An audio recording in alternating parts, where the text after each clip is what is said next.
Hello दोस्तों, आप सबका बहुत बहुत स्वागत है आपके अपने YouTube चैनल गणेश वर्ल्ड में।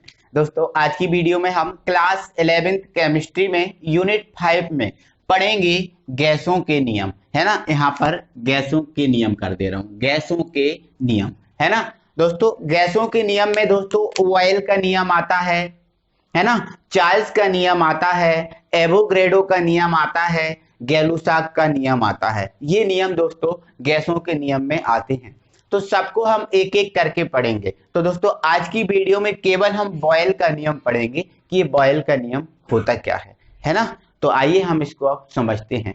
तो दोस्तों सबसे पहले तो मैं आपको बता देता हूं कि जो बॉयल का नियम है इसको हम स्थिर ताप का नियम बोलते हैं।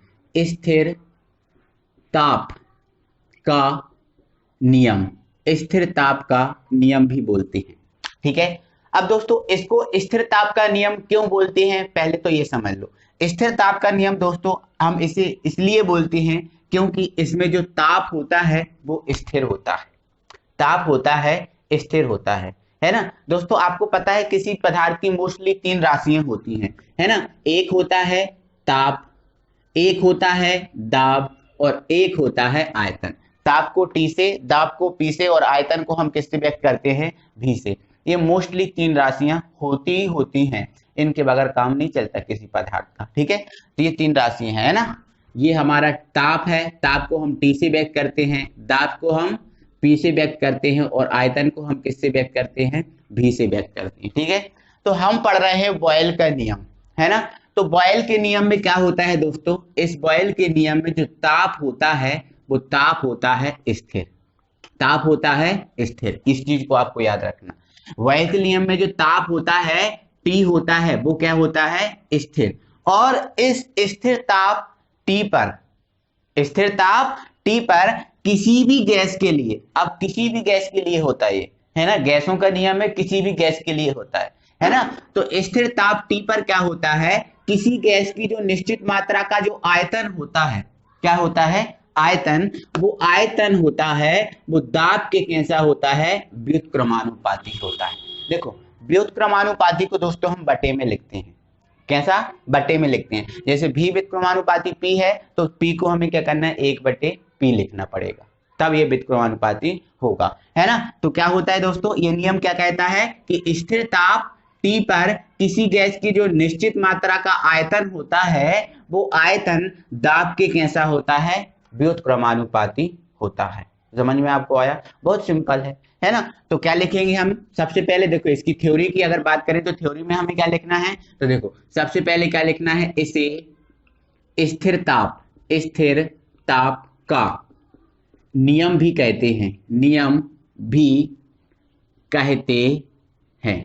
पहले तो आपको एक लाइन ये लिखना है, ठीक है।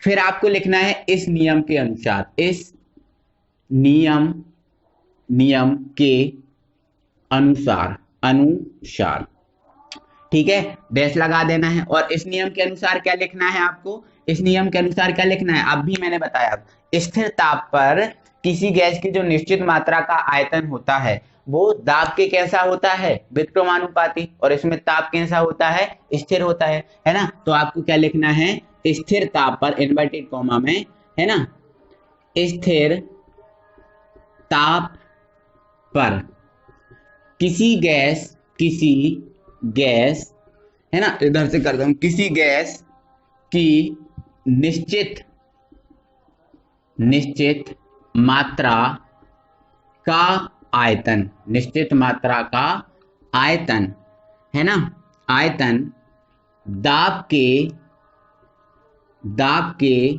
व्युत्क्रमानुपाती, व्युत्क्रमानुपाती होता है।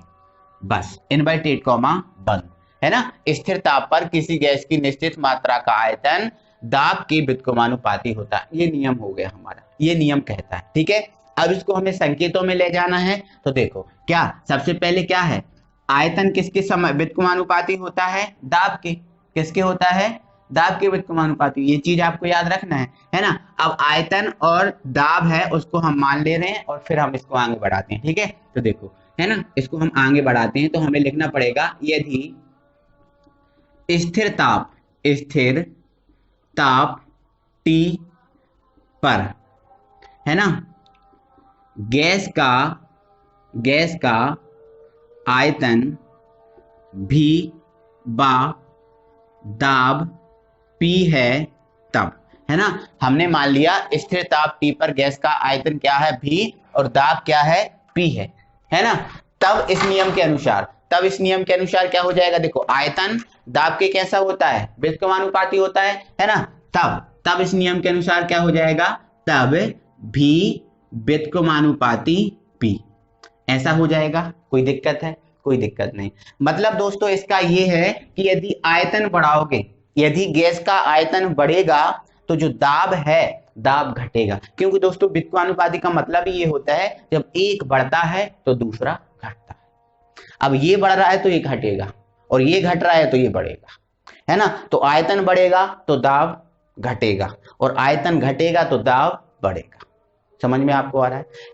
तो इस प्रकार से दोस्तों यदि हम इस आयतन P और दाब आयतन V और दाब P, हमें पता है इनके मध्य व्युत्क्रमानुपाती संबंध होता है। अब यदि दोस्तों हम इस आयतन V और दाब P, या फिर हम दोस्तों पूरा 1/P ले सकते हैं, ठीक है।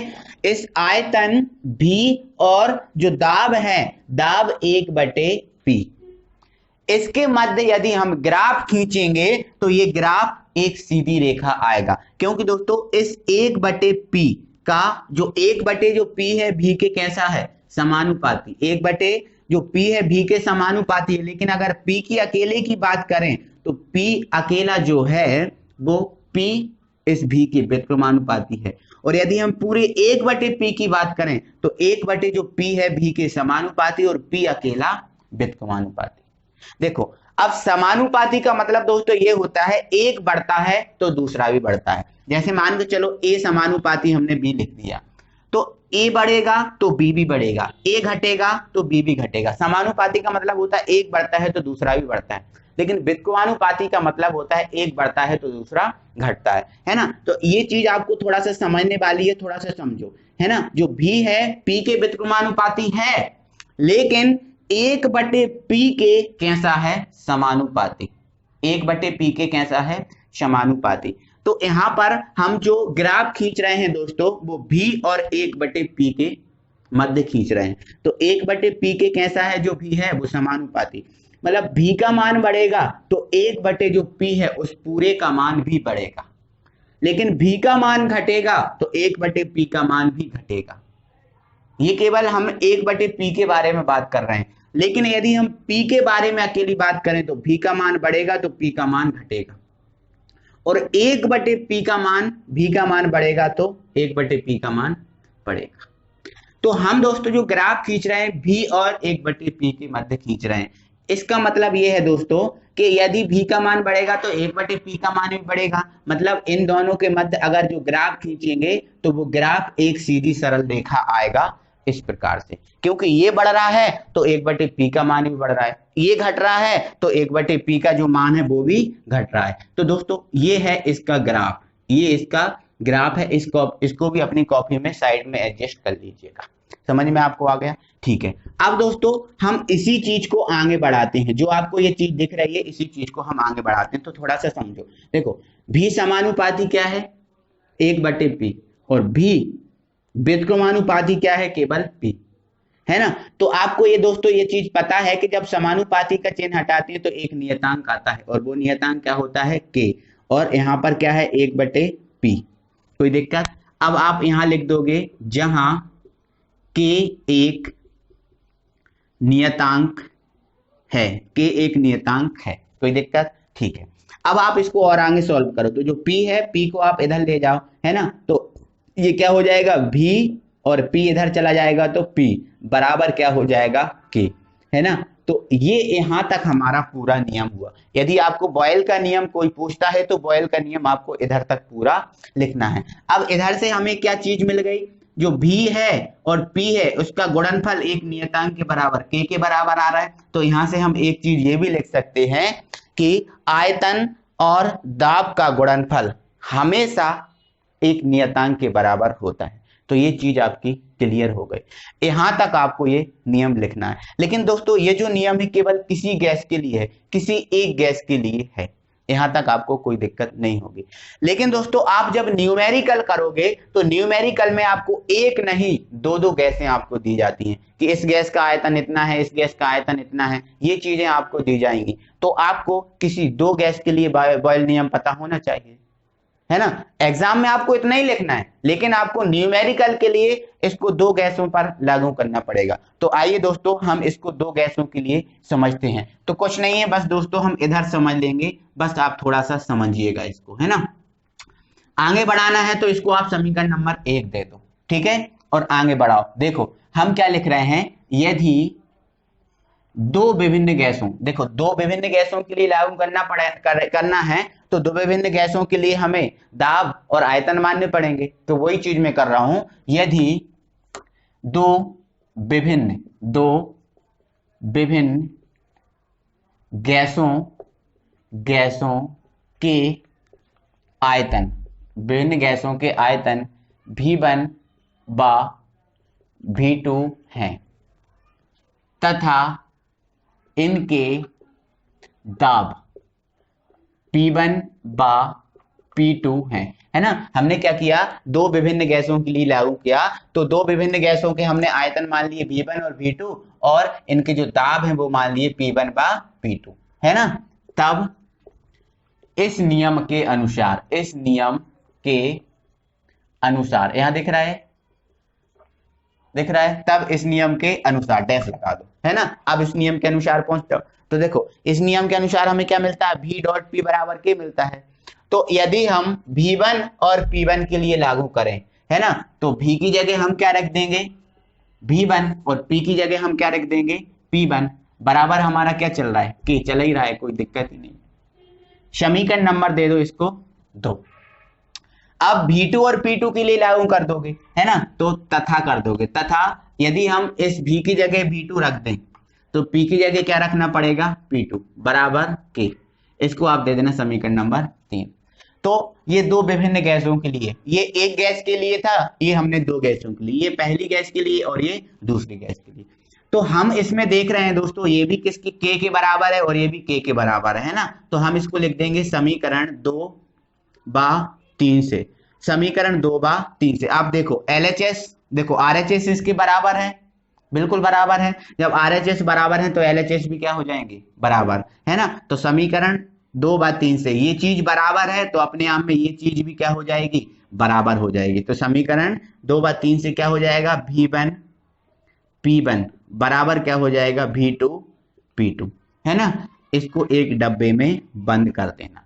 अब देखो एक गैस का आयतन और दाब का गुणनफल दूसरे गैस के आयतन और दाब के गुणनफल के बराबर आ गया ना। तो इसके लिए हम क्या लिख सकते हैं, हम लिख सकते हैं दोस्तों, अतः किसी, या फिर हम ऐसा कहें, अतः विभिन्न गैसों के लिए आयतन और दाब का गुणनफल आपस में बराबर होता है।